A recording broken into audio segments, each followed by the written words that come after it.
அன்புமணியுடன் இணைந்த சீமான் எனும் தலைப்பில் தான் இந்த காணொலியை நம்ம காண இருக்கோங்க.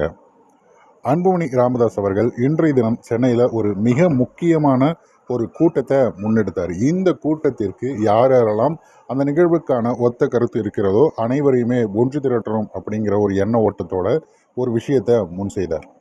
இதற்கு யாரும் எதிர்ப்பு தெரிவிக்காமல் கிட்டத்தட்ட 40க்கும் மேற்பட்ட கட்சிகள் ஆதரவு தந்ததாக தகவல்கள் வந்திருக்கு. இந்த செய்திகள் மூலம் நாம் தமிழர் கட்சியும் அதில் ஒரு ஆளாக இருக்காங்க.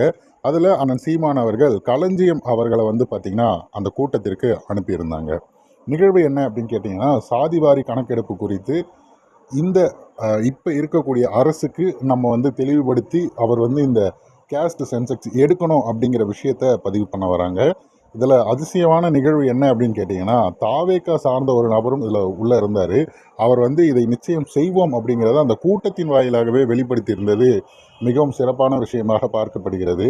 ஆட்சியில் இருக்கக்கூடிய குறைகளை மட்டும்தான் நாம் முன்னெடுத்து பேசுவோமே தவிர அதில் நிறைகள் இருக்கிறது, நம் கோரிக்கைகள் ஏற்கப்படுகிறது அப்படின்னா நிச்சயம் நம்ம வரவேற்க தான் செய்யணும். அந்த வகையில் போன ஆட்சியில் முடியவே முடியாதுங்கிறத தட்டி கழிச்சதை இந்த ஆட்சியில் எடுப்போங்கிற அளவுக்காவது வந்திருக்காங்கன்னும் போது அது ஒரு வகையில் மகிழ்வு தருகிறது. இருந்தாலும் அண்ணன் சீமான் அவர்கள் ஒவ்வொரு மேடையிலும் இது எவ்வளவு முக்கியம் அப்படிங்கிறத பேசி வந்துட்டு இருந்தார்.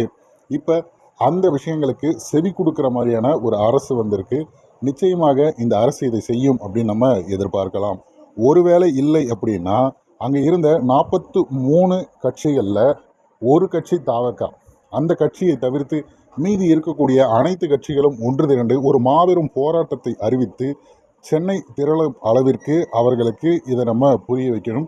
எந்த அளவிற்கு கேஸ் சென்செக்ஸ் முக்கியம் அப்படிங்கிறதும், இதனால் இதுவரைக்கும் நம் உரிமைகள் எவ்வளவு பறிபோகிறது அப்படிங்கிறதையும் தெளிவுபடுத்தணும்னா நிச்சயமாக அந்த சென்செக்ஸ் எடுத்தாகணும். நாம் தமிழர் கட்சி முன்வைப்பது போல அந்த நிகழ்வு நிச்சயம் நடந்து முடியும் அப்படின்னு எதிர்பார்க்கலாம்.